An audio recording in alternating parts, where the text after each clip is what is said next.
Hi, everyone. Thank you so much for joining us today. This is Erin Landis. I am the River Friendly Program Coordinator at the Watershed Institute, and today is the Rainbarrel Workshop, virtual style. So thank you so much for coming on this beautiful day out. Yes, so let's get started. I'm here with Sarah McCabe, who is the AmeriCorps Watershed Ambassador that we work with at the Watershed Institute, and she is also going to be doing part of this presentation. So just a little bit about what we're going to cover today. I am going to be doing a probably 30 to 40-minute PowerPoint presentation. It's going to go over what the Watershed Institute is, a little bit about us and the River Friendly program.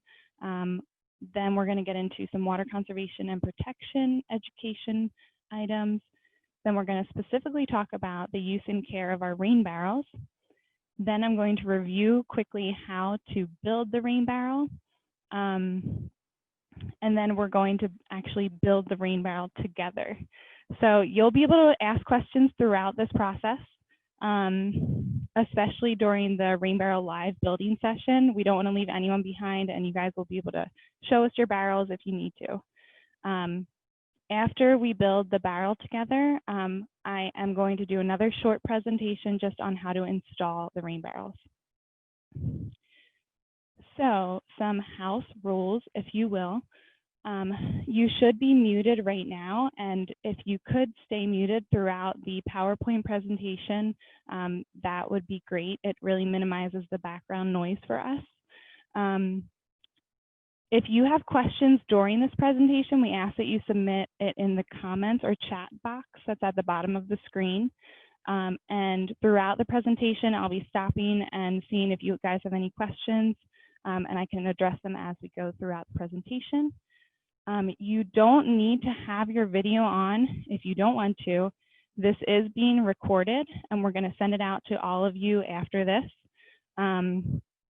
We're also doing this in, well, you should be able to see my screen, and we're doing it in speaker or presenter mode. So if you ask a question and are speaking, the camera will likely go to your screen, just so you all are aware of that. I think that's all the background. Yeah, okay. So the Watershed Institute, hopefully most of you know all about us, but if you don't, I'm going to tell you just a little bit. We've been around for 70 years. We're a nonprofit organization, and our mission is to keep water clean, safe, and healthy. So we work mostly in central New Jersey, but in other areas as well, and we work to protect and restore our water as well as the natural environment through different departments, primarily conservation, advocacy, science, and education. We are member supported. So if you would like to learn more about us, please visit our website at thewatershed.org. We also have a reserve. So our building, where I'm at now, our office building, has an educational center. It's a LEED certified building that's very sustainable, and it's on a 1,000-acre property in Pennington. We have over 10 miles of trails, and happily, those trails are open to the public right now, so you can come here. It's free and go hiking. We're open dawn to dusk. We do ask that you stay masked, and cover your face when other people are nearby. We also are home to the Honeybrook Farm, which is an organic CSA, which means community supported agriculture. We also have a butterfly house, and in normal times, we have a lot of educational programming for adults and kids here. Right now, just a side note, much of our programming is virtual, and we have a lot of things going on, but we don't have any programming here on our property. But please check out our calendar for virtual events. A little bit about the River Friendly program. So I'm the River Friendly Program Coordinator. This is a certification or recognition program where we promote voluntary actions that people can do to keep water clean and keep our environment healthy. So Some of our goals are to reduce pollution, conserve water, restore habitat for wildlife, and then education of the public. The River Friendly program is a partnership between the Watershed Institute and 2 other organizations in New Jersey, the Raritan Headwaters Association and the New Jersey Water Supply Authority. And just so you all know right now, this is my last plug for things. Right now, the River Friendly program is actually running what we call a resident challenge. And so anyone that becomes a new River Friendly resident by taking a really short survey online, it's about 25 questions, quick questions on how you manage your property. Anyone that becomes a new River Friendly resident will be entered into a drawing for September, where we will randomly pick 5 people to win prizes.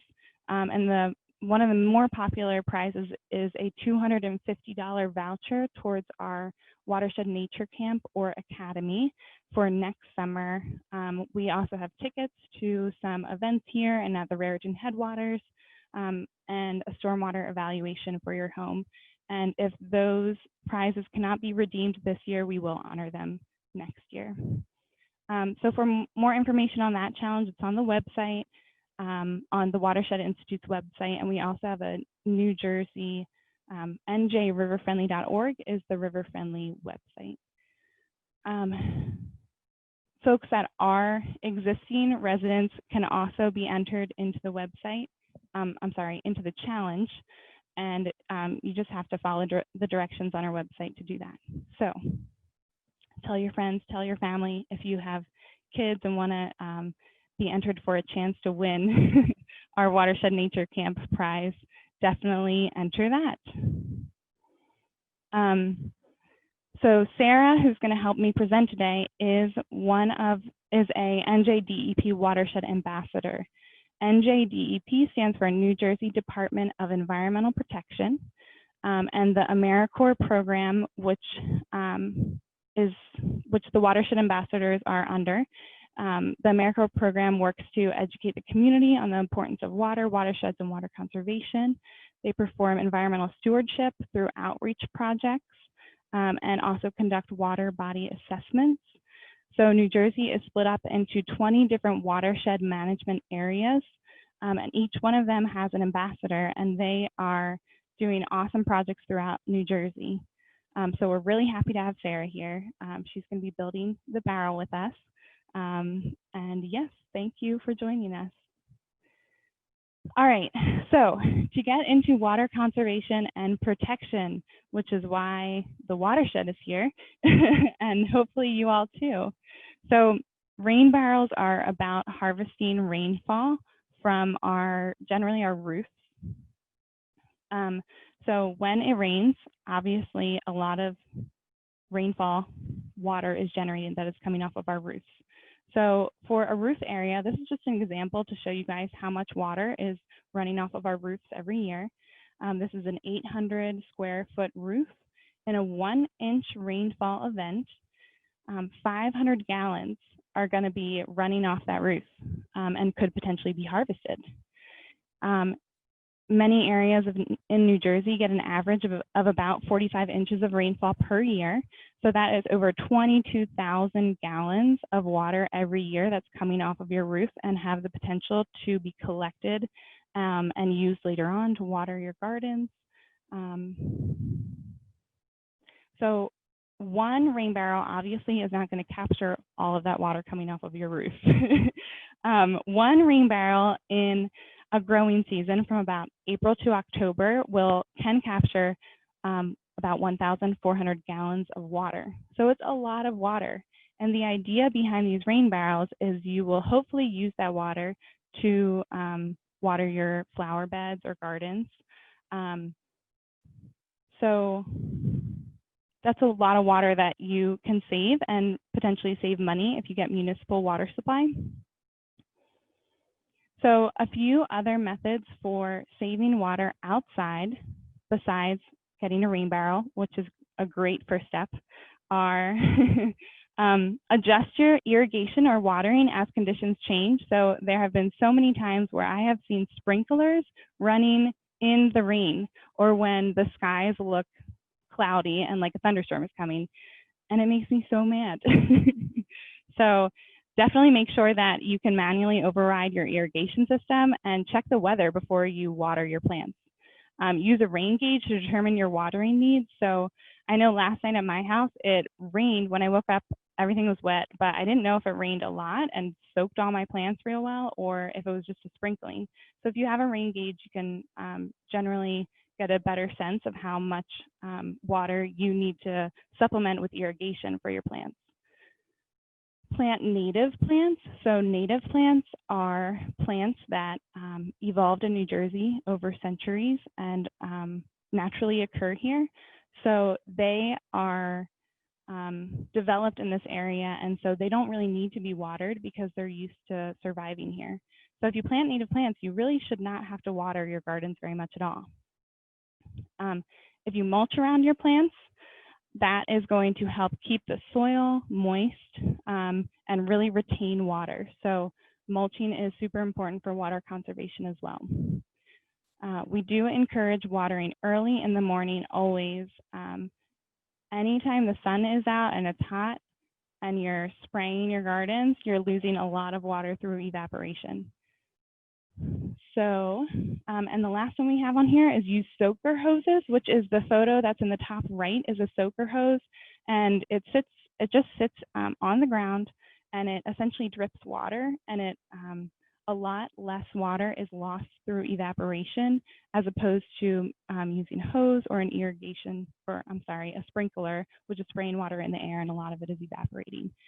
It just directly applies the water right where you want it on your plants. A few methods for conserving water indoors. So you want to, if you're buying any appliances, so faucets, toilets, washing machines, look for the EPA WaterSense logo. EPA is the Environmental Protection Agency. And that WaterSense logo is it's a regulation that guarantees that it's a water saving device and is very efficient. So you can see here, WaterSense toilets use 20% less water. Energy efficient washing machines use 50% less water. So you will save a lot of water if when you upgrade your appliances, you get that WaterSense label. If you have older faucets that you want to make more efficient, you can install faucet aerators on existing faucets, and that will also, they're pretty cheap, and that will also reduce the water use.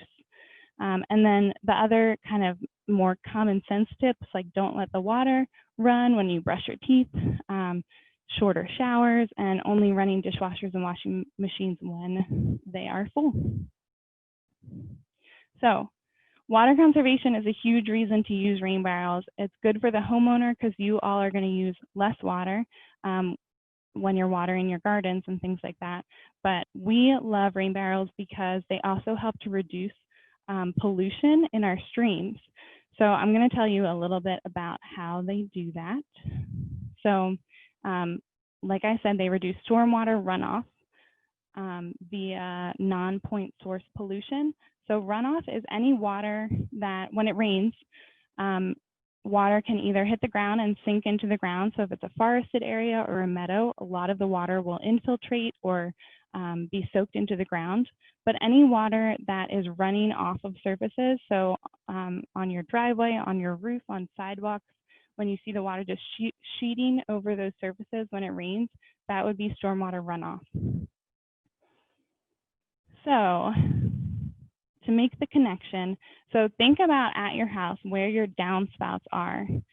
So where the water runs out, is it running out into grassy areas or gardens, or is it running, oftentimes it runs out into a driveway or a sidewalk maybe. So here you can see this downspout is running into more of a grassy area. So when that happens, the water has more time to infiltrate into the ground and recharge our groundwater table. So if you have a well, like a personal well, you are relying on that groundwater for your water. So you really want to replenish that water supply, of course. So when we direct our rain gutters into the the lawns and gardens, that is going to help recharge the water table. Alternatively, oftentimes we direct our gutters straight into our driveways, and that moves the water quickly off of our properties. Many people don't know, though, that the water, of course, runs off your driveway into the street and into those stormwater grates. Those lead directly to our streams, so there is no treatment, there's no filtration there. Just all of that water coming off our driveways and roads are going straight to our streams. And that is how we get pollution from our roads into the streams. So when it rains and these impervious surfaces like the roofs and streets are contributing all that water, the streets can, you've seen the streets flood because there's a lot of volume of water, but that water also carries along with it anything that's on the ground. So that can be dirt, litter, pesticides, anything you're putting on your lawn that's running off. So fertilizers, any oil remnants on the road. You can see here lawn clippings. So all of these pollutants are getting washed straight into our streams from our roads, our lawns, our driveways. We call this type of pollution non-point source pollution, as opposed to point source pollution, which might be like a factory that's just dumping pollution through a pipe into a river. But really non-point source pollution is a huge problem in New Jersey because it's not regulated very as much as point source pollution is. It's also known as people pollution. And this is where we can all make a difference because it doesn't really feel like what we put on just our property matters that much, but this non-point source pollution has huge impacts to our waterways, and it's really hard to change habits to improve the water quality. So what we do is try to educate people about this. So how rain barrels fit into all of this: when you harvest water off of your roof into your rain barrel, you're reducing the amount of water that is ending up on your driveway and in the road. So you're reducing the volume of water, which in one way can actually help prevent flooding. But also less stormwater runoff equals less pollution because there's just less volume of water to carry everything into the stream. So in this workshop, we're making 15 rain barrels. So that means every time it rains, we are saving 21,000 gallons of water, which is a lot. So if you add it up and if everyone implements kind of these best practices, it can really make a difference. So here are a few other methods that can reduce stormwater runoff and non-point source pollution. So just disconnecting your downspouts and redirecting them to garden or green spaces, like I said, even a few feet of, so if you have a few feet between where your downspout runs out and like the driveway or a permeable area, the vegetation can really absorb a lot of that water if you give it a chance. So instead of directing the water straight onto your driveway, if you just redirect it into a garden area, that really allows the water to be absorbed into the ground. Planting trees anywhere is amazing for water because for the quality of water. Trees absorb lots of water every time it rains, and they also help to filter water. They will uptake fertilizer and other types of pollution as well. Rain gardens are another wonderful method for helping clean up stormwater. So if you don't know what a rain garden is, it's a depression in the ground where you might direct your gutters off of your roof. It collects rainwater when it rains, and it's planted with water-loving plants so that when it rains, you're going to capture and retain some of that water in place, and you're also going to be filtering the water with the plants. And then one more method is porous pavers, which is the photo here at the bottom. And that is an alternative to just regular pavement, and it allows water to filter through into the ground. And and reduce the stormwater runoff from a property. All right, so does anyone have any questions so far? Did we get any questions, Sarah? No? If anyone wants to say a question, you're welcome to unmute yourself and ask anything. I have a quick question. How many gallons do these rain barrels hold? So these rain barrels hold probably, I think, about 50 to 55 gallons. Okay, great, thank you. Anyone else? Okay, so to move forward with rain barrel use and care. So what you want to use the water in your rain barrel for. So obviously flower gardens are great. You can also use them to wash your dog, wash your car, wash your feet. I've definitely done that before. You can use it in toilets if your well pump isn't working, if your power is out. You can just dump water in the toilet to flush it. And you can absolutely use rain barrel water for that. Also in bird baths. So as far as vegetable gardens go, I do get a lot of questions about this. To be conservative, you don't really want to use rain barrel water for your vegetable gardens. It's not recommended, partially because birds can poop on your roof and there's a potential for E. coli to be present. And also there are some other potential contaminants from asphalt that you don't necessarily want to be eating. That is the more conservative route. I know that some people do use rain barrel water for their gardens. I would definitely not use it for any leafy greens that you would be directly eating, or use it directly on fruit or vegetables that you would be eating.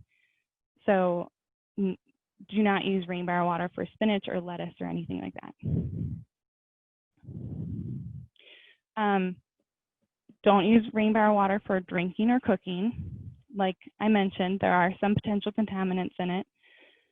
If you treat your roof in any way chemically, moss killer is one common treatment, then do not collect the rainwater for at least a few months just to be safe. You should use water within a week or two just to prevent algae growth. And you want to use the water in your rain barrel before the next rain is expected. So even if you don't use all of that water to water your garden plants, you should still just empty it out before the next rain, because the purpose for keeping our streams cleaner is to capture that water when it rains. So even if you have to empty it out and just let it absorb into the ground, if it hasn't rained for a few days and the ground is dry, then that water will be absorbed into the ground, won't get to the stream, and then during the next rainstorm, you'll be able to capture another 50 gallons and keep that out of the stream at the critical time of the raining event. Okay, so some tips for care. Mosquitoes is something that a lot of people are concerned about. If you care for it properly, you should never get mosquitoes. We have a screen that we're going to show you how to use, of course. And if that is securely attached and doesn't have holes in it, it should not allow mosquitoes in. We do have an overflow, and you want to keep a hose or a lid on that in order to keep mosquitoes out from that access route. We also have a basket that's going to collect any leaves or debris, and you want to check that every once in a while, especially after heavy storms, and remove the debris out of there. We do recommend disconnecting these barrels in the winter time, just so if they fill with water and then it freezes, your barrel will break. So many people store them inside in their basement, but you can also get a cover for it and just cover it, or even just flip it over and leave it in place. So as long as there's no water getting in it during the winter. And then you do want to clean it out probably annually. So usually I clean mine out just in the spring when I'm ready to reinstall them. I use like a toilet brush, a clean one that I got from the dollar store, not the actual toilet brush. So just any long brush you have and water and diluted bleach. You can also use a little bit of diluted vinegar as well, just to scrub it out a little bit and make sure it's clean. All right, any questions about that? We're gonna get into the building of the rain barrel next. So Sarah, do we have any questions in the chat box? No questions. Would anyone like to speak up with a question? Okay. Oh, do we maybe have a question? Yeah, hi. So you said you're not supposed to water like fruits and vegetables. What about if you're gonna wash them and then cook them anyway? Is it because it's gonna soak into the vegetable, or is it because it's gonna be on the outside? Because I mean, birds poop all over my plants anyway. Yes, this is true. I think, whoops, it's mostly because it would be on the outside. Yeah, I personally do water some of my veggies, like the base of my tomato plants and peppers, with rain barrel water. And yeah, as long as you make sure to wash it off, it should be okay. If you're extra sensitive, I mean, if you want to be extra cautious, I would say you don't want to use it. But I also have like an herb bed, and I do not use the rain barrel water on my herbs. Gotcha. All right, thank you. Yep. All right, so I'm going to go over how to build a rain barrel via PowerPoint. So you can pay attention, but you don't have to remember any of this, because Sarah's going to do it after in 10 minutes after I'm done with this, in real life, and we're going to video her doing it, and we can follow along. So just to orient you to the different parts of the rain barrel, the top is where the downspout is going to be directed.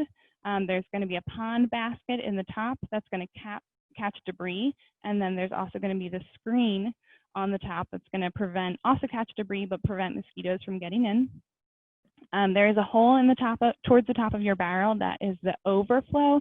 So when your rain barrel is full of water, there will be an exit for excess water to be directed outside your rain barrel.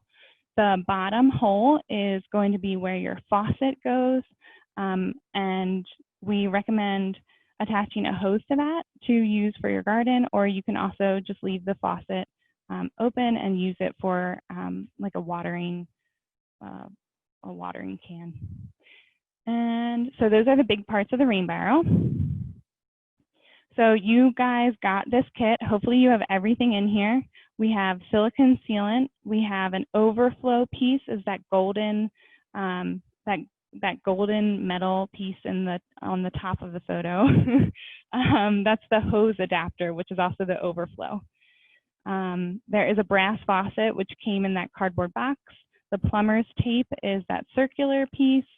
And you also got netting, as well as the lock nut, which is to keep the overflow piece secure. So we'll get into all of that. So you guys should have all of this with your kit. What else you'll need? Potentially gloves to keep your hands free from silicone sealant, towels, covering for the floor.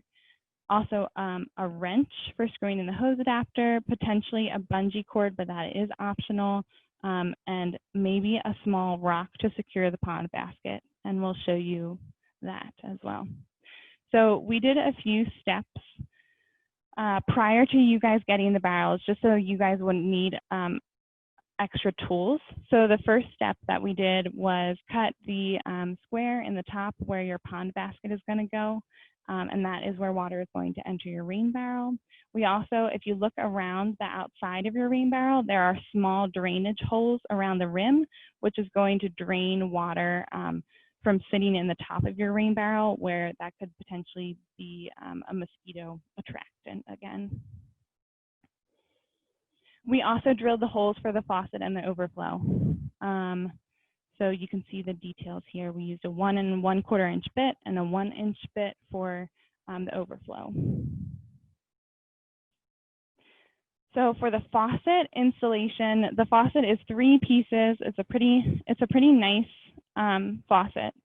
Piece 1, you can see, goes on the inside of the barrel. So that black rubber gasket is for sealing the water. So we're going to do a few steps to make sure water doesn't leak, but that gasket should be on the inside of the rain barrel.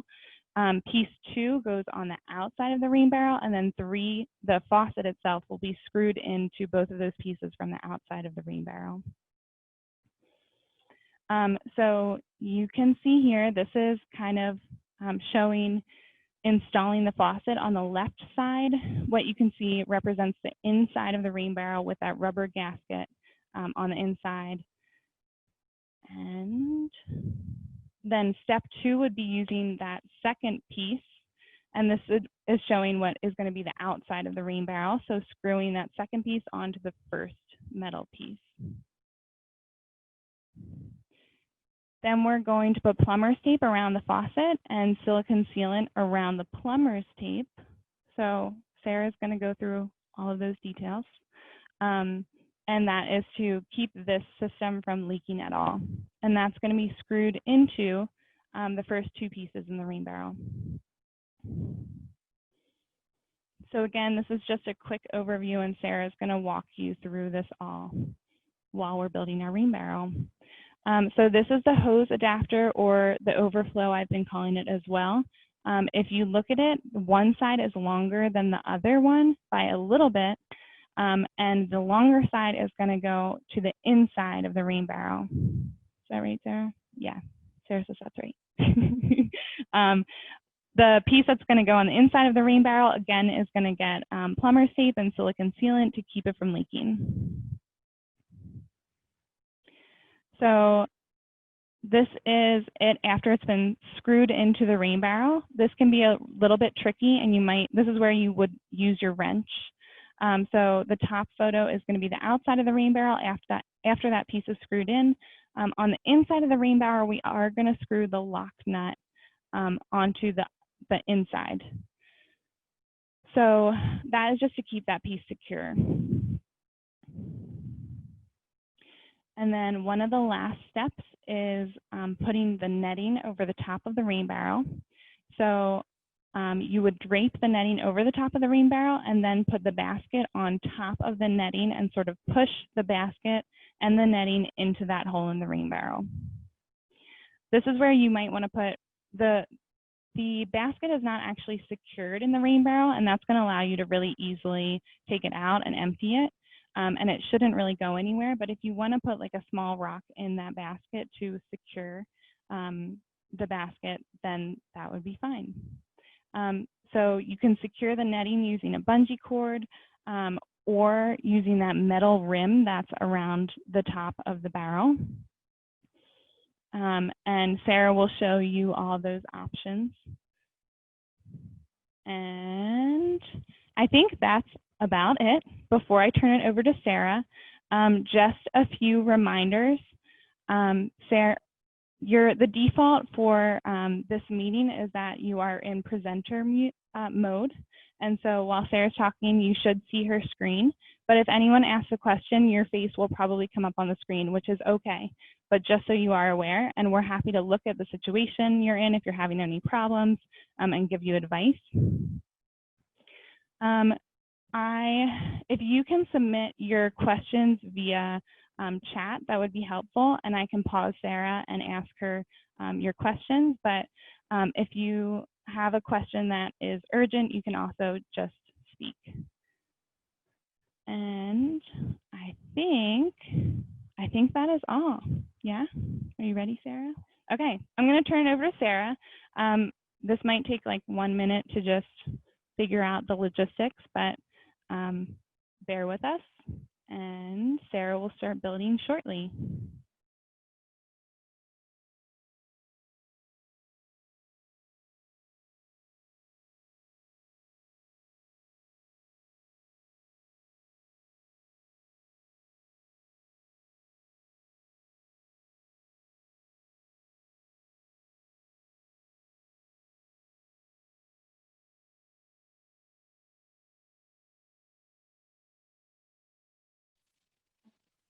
Hello, can everyone hear me? Awesome, okay. So here we have our rain barrel. We have all the different pieces we mentioned.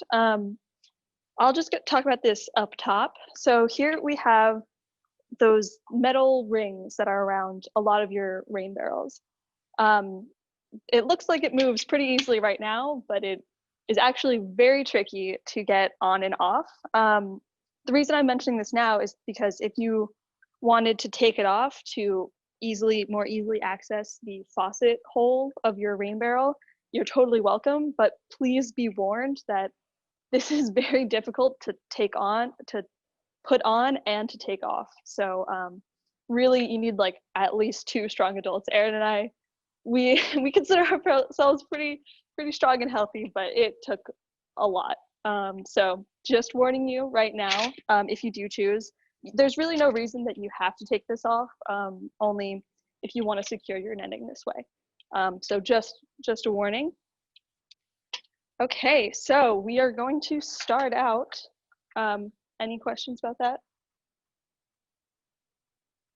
Okay, we are here. I have the 2 different wrenches that I think will be useful. We have the adjustable one, and then this one that has little brackets. I forget to name, but it's very useful in this situation, especially if you are building it somewhat alone, trying to maintain social distance. So we're going to take our 3 faucet pieces, and we'll take the first 2, so the side with the gasket, and then the kind of part that screws onto the outside. This screws on counterclockwise, or to the left, whichever way you can think about it. So just be mindful when you're trying to do that. So I'm gonna jump right in. I'm gonna use my wrench to try and make sure that I can grab it. So here we go.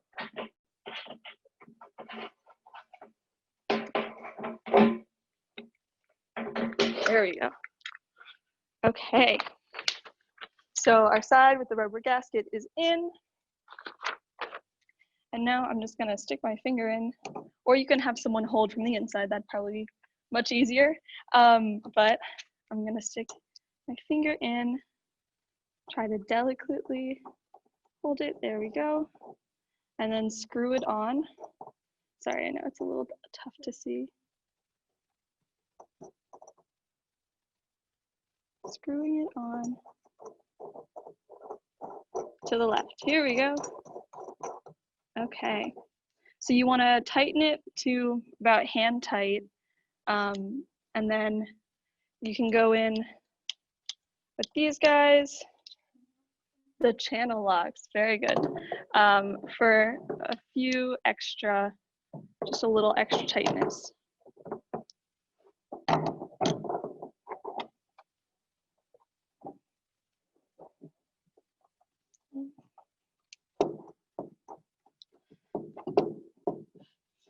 Yeah.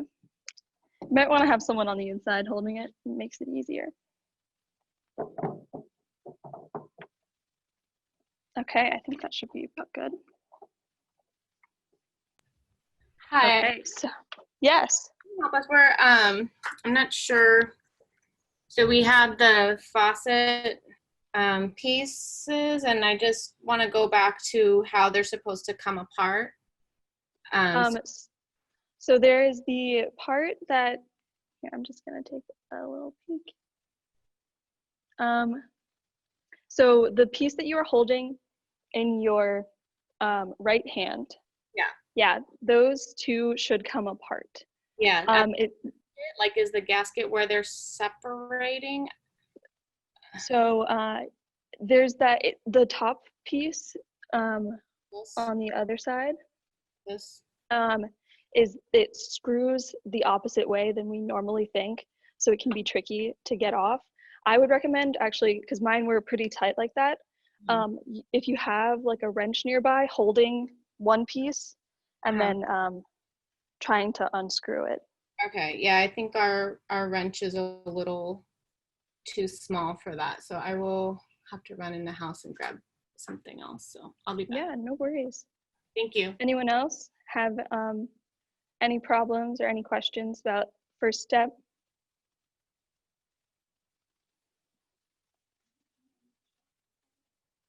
Okay. Yeah, the pieces can get pretty tight together. I'm just gonna, while we have a moment, try to tighten mine a little bit.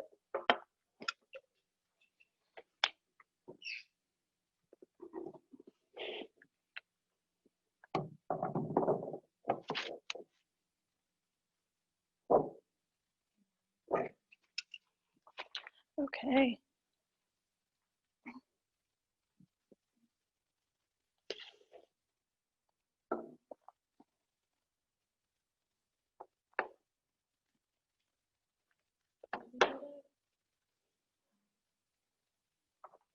Okay.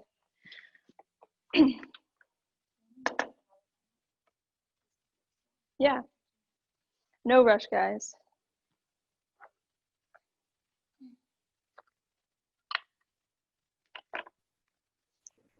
Yeah, it's tricky to get in there. Yeah, throughout this process, we are going to try to not leave anyone behind. So this should not take a full hour. So just try to be patient, everyone. And we're going to stick with each other here. It's definitely much easier in person than to do this virtually.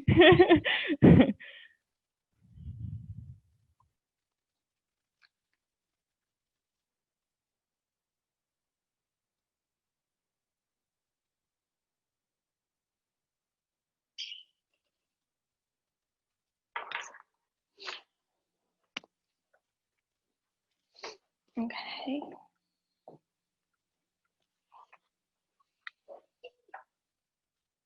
Is it working for other people? Other people have managed to get their awesome.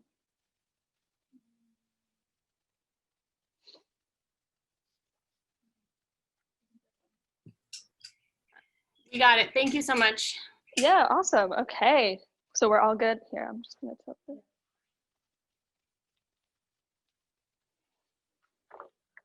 Okay, so now we have the final piece to the faucet, and we are going to wrap around the base of the threads with our plumber's tape. We want to do about 3 to 5 revolutions on the pamphlet inside the faucet.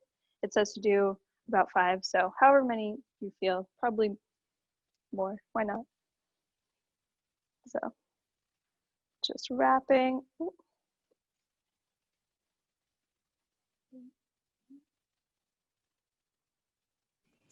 Does it matter which direction we wrap it? It shouldn't, as long as it's secure and tight on there. I can get a bit folded, but that should be about good. So we have the base all wrapped up.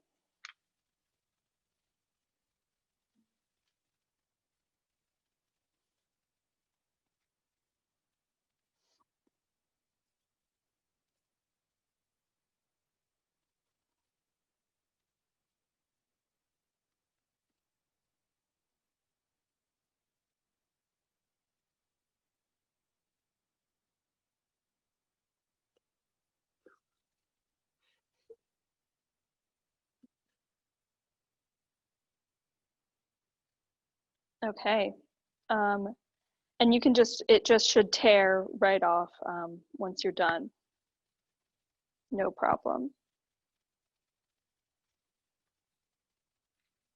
So if you are about ready, this is a step where you might want to throw on a glove or get a towel or something because this is the silicone stuff can get pretty sticky and kind of nasty. So you want to protect your fingers. So I'm just going to do a small amount around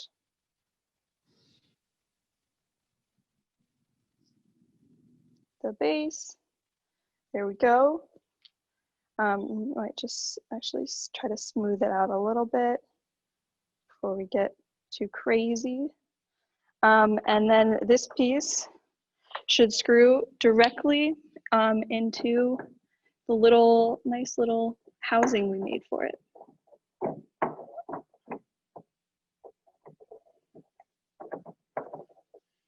we go.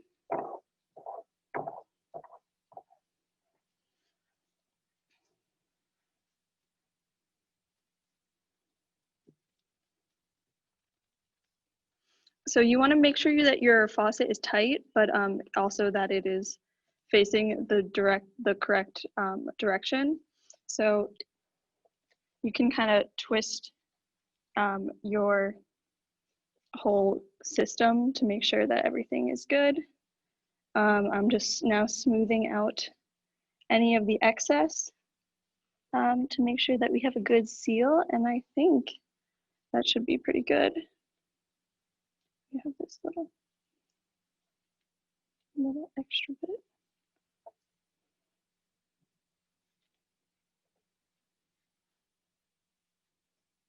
And this it says dries within a half an hour, but I would probably let it sit for a little bit longer. And obviously it doesn't look like it's gonna rain too much right now, maybe this afternoon though, so who knows. I would let it sit for a little bit. Okay, is everyone about ready to move on? I'm gonna take this off for just a second, but we'll need it very soon.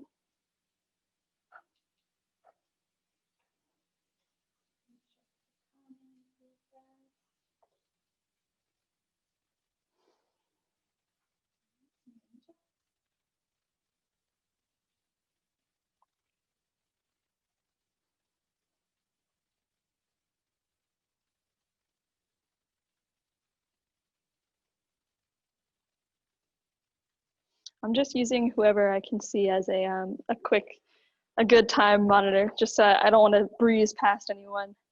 So really no rush for anyone. Oh yeah, if you're about ready, can you give us a thumbs up? Awesome. Okay, so now we are going to move on to the overflow, which really we're going to do pretty similar thing, except it's not going to be quite as easy as putting the faucet into the housing that we made. But the first step is, once again, wrap your overflow, but we're going to do it on the longer side. If you can see here, this side will attach to a garden hose, and then this part will go into your barrel. So I'm just gonna give it a quick wrap.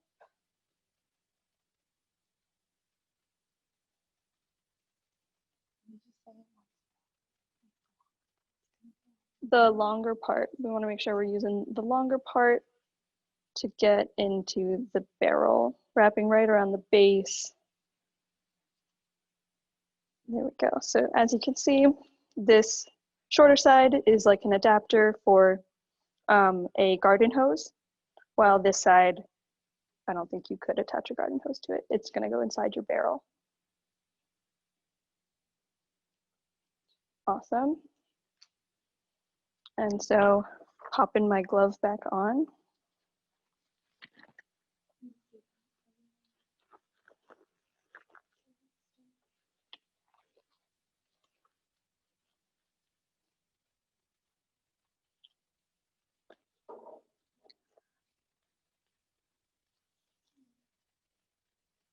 Okay, here, I'm just gonna turn the barrel. So whichever side you wanted your overflow on, it should be there. So we have our little overflow hole. You'll see it's smaller than the faucet one. And we are going to put, once again, the longer end, because first time I tried to put the shorter end in and it didn't work. So really want to make sure that you're putting the longer end into the rain barrel. And we're going to cover it once again in that silicone. Just a little layer like that. I'm going to smooth out just to spread it around so it's not all globbed up. Oh. Make sure you're not rubbing the opposite way of your tape. So ready to go in. So this can be a little bit tricky. You really want to make sure that you're putting it in straight and not wonky, or else it won't screw in all the way. So this looks about right. And it gets pretty sticky. So I'm going to switch to this adjustable wrench. And mine's not looking perfectly straight, but it is hard to put a straight thing into a curved barrel.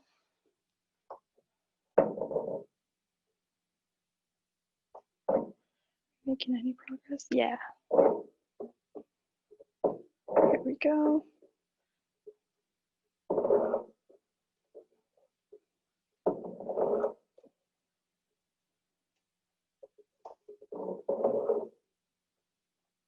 Okay, so we have made it pretty much all the way in.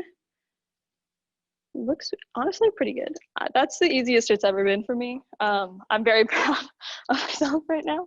But really, if you have any questions, please let me know. I'm checking out all of the comments. Having an adjustable wrench nearby can really make a big difference. So I would recommend, if you're having trouble right now, maybe try to find one, or any kind of wrench. Awesome. Guys, I'm so excited. We're almost done. It's so fast when you are pre-cut the holes.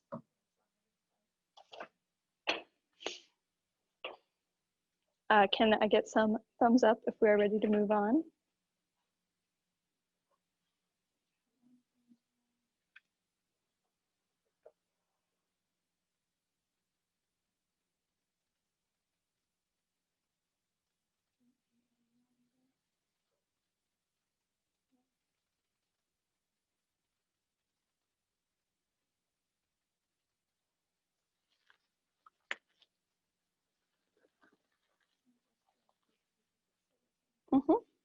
This is a tricky part, and it's good to go slow, make sure everything is secure rather than rushing through. So really, no rush. For those of you who are a bit ahead of the game, I'm just going to put a little glob of silicone onto my finger and then put it around the inside of the barrel, just to get like a seal, just a quick little layer. There should be enough there, but just more sealant never hurt anyone. So the inside of the overflow, not the inside of the actual piece, but around the outside, for that good seal. Because the next thing we're going to be putting in is the lock nut, which looks like this. It's just the little metal piece that we're going to screw on to the threads inside of the overflow. Yeah, that's why we have those long threads. Okay, so I'm just going to go ahead and, oh, it is curved, as you can see. So you want to make sure that you're not creating a gap really with the barrel. So I'm going to screw it on like this. So facing this way. You want to make sure everything is up next to it.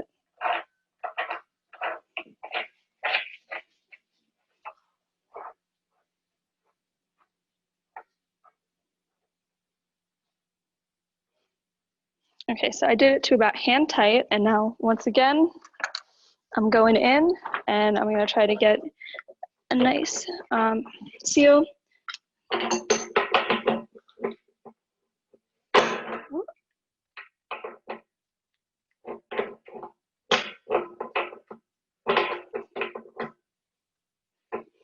Okay, it tightened up pretty well. Sorry, I got your tool covered.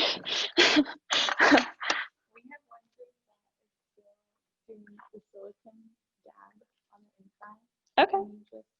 Yeah, so putting the, for the overflow, just dabbing it onto the inside of the barrel, just to make sure that there's a full seal. You really don't want water to be getting out or leaking. That's just as like an extra precaution. And then once you have done just putting a small amount of silicone around, just screwing that lock nut into place, hand tight, and then a few little adjustments with a wrench should be good. And I am just actually going to smooth out any excess on the outside of my barrel. I actually might add some more just because I feel like it's gonna give a more satisfying look.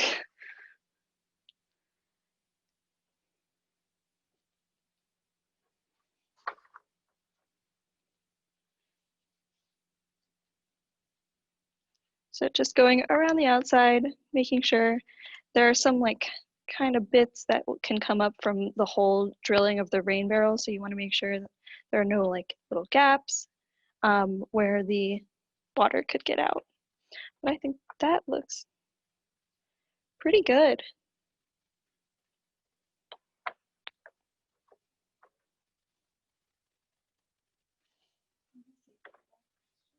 Yeah.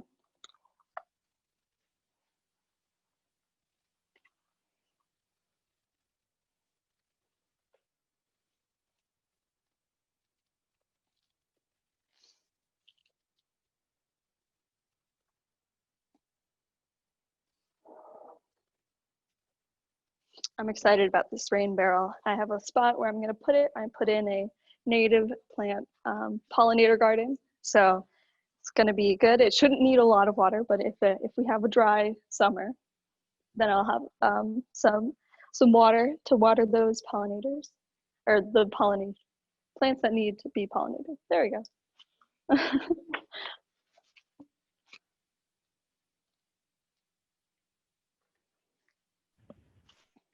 All right, we're just waiting for everyone to catch up and be at the same spot. But no rush, everyone. Yeah. And if anyone has questions, feel free to jump in and ask them. I'm also still looking at the chat box, so if anyone has general questions or anything they want to put in there, we can also answer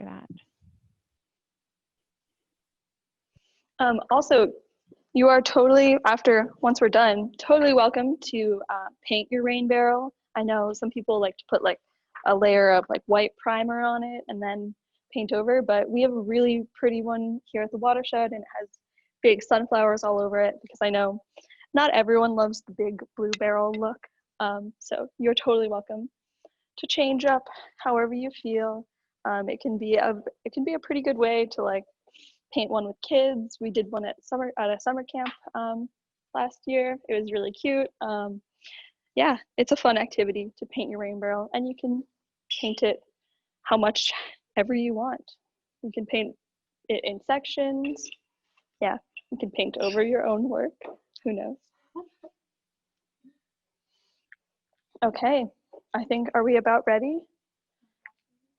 Yeah, can we have thumbs up if you're ready to move on? Because now we are done with all of the faucet and overflow business. So I'm going to take off that glove.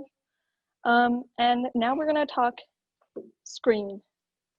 It's exciting. So some people have different barrels. I know there's at least one person that has a screw top barrel. And so they can just kind of put it over the empty lid and then screw their lid on. That should work great. For those of us, so this one doesn't even have the metal rim, but for those of you with the metal rim, you are welcome to take it off. But as I warned before, it is very tricky to put it back on, and even taking it off can be very difficult. So if you have a bungee cord or a rope or anything to secure it around, I would recommend using that, probably upgrading to a bungee cord just because it stays more secure. But for now, we are just going to be draping our fabric over. This is option 1. We'll call this option 1 for putting the screen on your barrel. And then really all you have to do is put the basket inside. Some of them have this, you can just peel this off. I don't think any of yours should. Putting this inside with the netting inside, just like this. This is where like a rock or something would come in handy just to keep it weighed down. And then around the outside, you would use your bungee cord. We do not have one at the moment, but you can always fold up the extra netting to make it look a bit more attractive. Or cut off the extra. Yes, you're totally welcome to do that. So this is option 1, really. There's another way you can do it where you put the basket, you have the basket, and then you kind of drape it, and you push the netting into the basket, and then you put this whole thing inside of the barrel.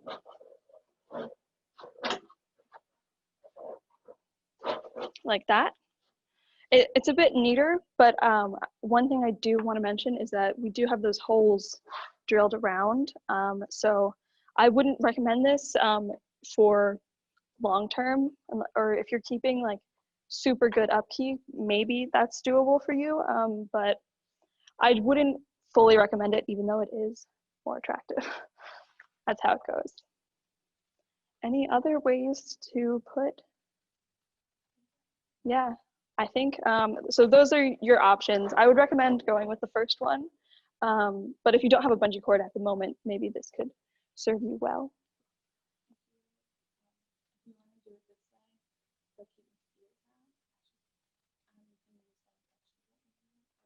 Oh yeah. We do recommend for basically everyone to use either mosquito dunks or vegetable oil. We'll talk about it later in the installation process. But the vegetable oil serves to just break surface tension so mosquitoes can't lay their eggs into the water. So if you are going to do this, definitely make sure you have either a mosquito dunk or vegetable oil, but we recommend using those for everyone because I personally am like a magnet for mosquitoes. So I really don't want to give them any place to set up shack. So yes, any further questions about your netting, how to secure it, anything like that? Another thing to note for this method is that it's more difficult to empty, kind of get out debris, just because you have to take the whole thing out.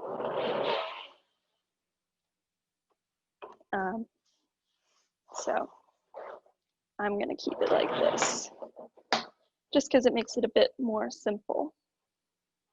And you wanna make sure when you do secure it, that you're going around and making sure that it's centered so there's no bits sticking up where it's like a short spot where something could get in.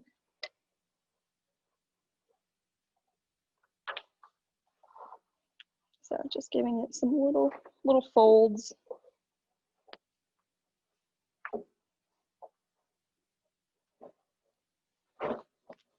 Making sure it's all neat and then securing it. Yeah, so that's really your rain barrel. We're going to talk about installation because that can be a little bit more, take a little bit more construction. But really, it's very exciting. You have essentially a rain barrel that's like ready to go. Woo, good job. Okay, if anyone has any questions, make sure ask them. Totally here for all your questions.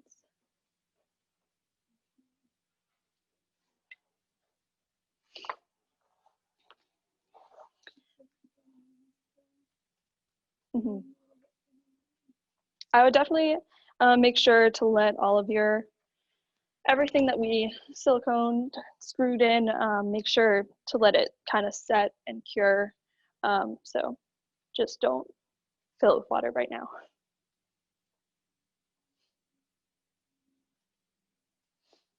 Are any brave souls taking off the rim?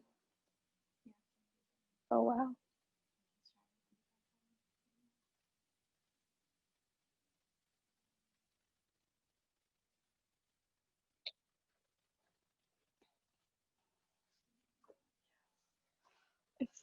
It's hard to take off that, or to put that rim back on.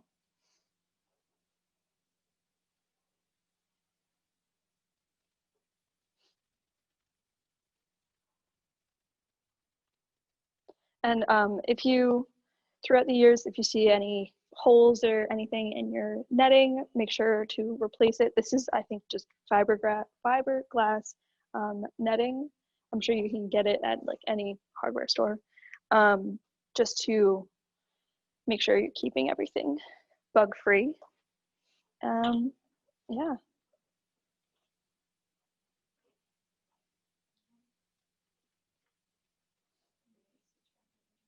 I think so. Any questions? Any last minute questions?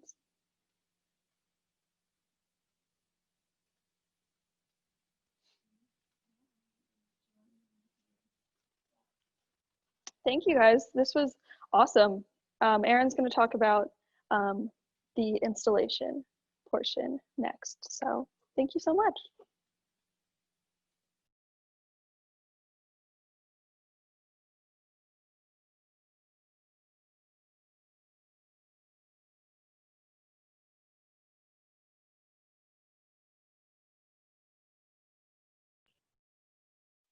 Hi, everyone. It's Erin again. So nice work with the build. You all look like you did a great job. I do want to say I am going to send out the recording of this webinar, but I'll also send out, there's a really good Rutgers building manual as well as an installation manual, which I believe I sent out to y'all earlier, but I will attach those again. And those are great references for if you have to upgrade any part of your Rainbarrel or have questions. I believe they might even have a painting your Rainbarrel manual or guidance, so I will send that out as well. I'm going to go over the installation tips for the Rainbarrels, and then we're pretty much done, I think. So it should only be another 15 minutes, maybe 20 minutes, just so you all know. So bear with me a second. I am going to share my screen.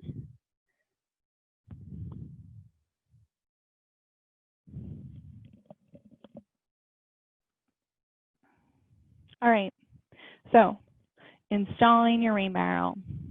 And this is a little bit of work as well too. Maybe I should have warned you all a little more, but about that. So to install the Rainbarrel, so one of the big things you have to do is have it elevated a bit, which I use at my house. I use cinder blocks, which are really easy. You can also use bricks. I've seen nice wooden stands that look beautiful, but I'm sure it took a little bit longer to make than my cinder block base. You will also need a saw to cut the downspout. And in the winter time, we do recommend reattaching the downspout. And so you will need tools to reattach your downspout. We also recommend buying a short hose for the overflow, potentially a mosquito junk or vegetable oil, which it's recommended, but I don't actually use them at my house, and my Rainbarrels keep the mosquitoes out fine. We haven't had a problem with them. But like Sarah said, the vegetable oil, just adding that a little bit to your Rainbarrel will keep them out, as well as the dunks you can buy at most any hardware store, and it's just it's like a little tablet you put in there, and it is actually all natural. I think it's some sort of, it's a biological method. It's, I shouldn't even speak to this, but the dunks have some sort of bacteria that I think don't allow the mosquito larva to grow. So it's all natural, it's not a chemical treatment. And then you do want a long brush to clean your rain barrel annually. And like I said, I got a dollar store like toilet brush for that, toilet cleaning brush. So to install the rain barrel, you first want to level out the area you're going to install it. You might want to add sand, crushed stone, or gravel just to make a really strong base. Full disclosure, I don't think I added crushed stone or gravel under my rain barrels, but it probably is best practice. So we would recommend that. Definitely make sure the area is flat though. And then you do want to elevate the rain barrel a little bit, I'd say at least a foot. So you want to elevate it so there's water pressure so that when you're using it through an attached hose, you'll have pressure to run that hose wherever you need to, or just to give you room to put a watering can underneath the faucet. Again, bricks or cinder blocks are pretty easy. And you could also build something if you're really handy out of pressure treated wood.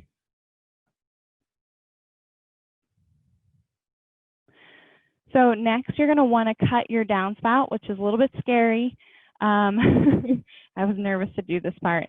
You want to make sure to build your platform, your elevation platform first, so you know the height that the rain barrel is going to be sitting at before you cut your gutter. If you placed your rain barrel perfectly, you could just cut your gutter and have your rain barrel sitting directly beneath the gutter into that hole into the rain barrel. You can also buy like an elbow attachment to redirect the gutter if your rain barrel doesn't sit directly underneath of it. So you'll use the hacksaw to cut the gutter. There are also other attachment options, and I believe some of them are in the Rutgers manual that I sent out. You can buy them on Amazon, or if you just Google rain barrel parts, you can buy them on different online stores. You can see kind of the one on the left. A lot of them are pieces that you like insert into the downspout, or you cut the downspout and put the diversion piece in the downspout. The one on the left, you can see that the actual I think that this allows the water to overflow where the downspout was originally set up when it rains too hard, I believe.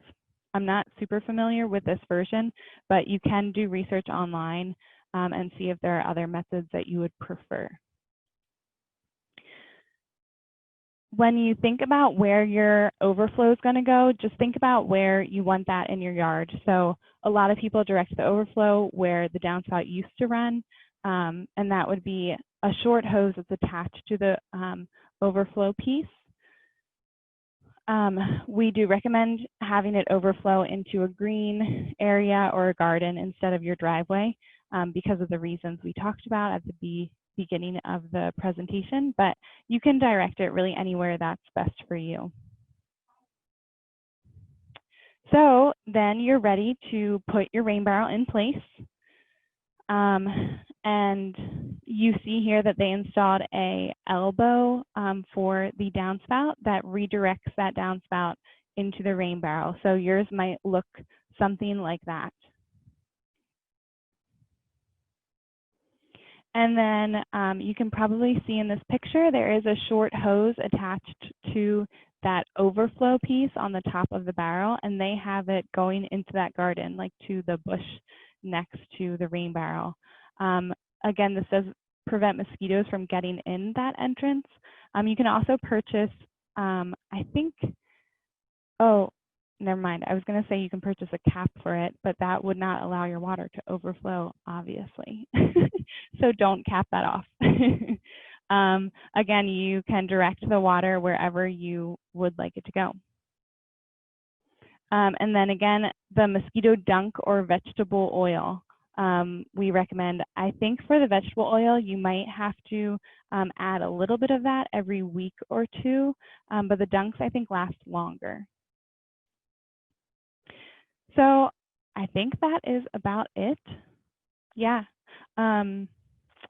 One other thing, these rain barrels are very heavy when they're full. I think over 400 pounds.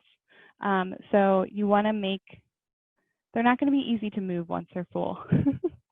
And you want to make that base really stable. I think that's it though. Sarah, any other comments? No. So that's all today. We wrapped up much before 3, which is probably good on a Saturday. I would love to hear any questions you all had. I also realized that you may not have all those tools at home to install it. If you need any help installing this Rainbarrel,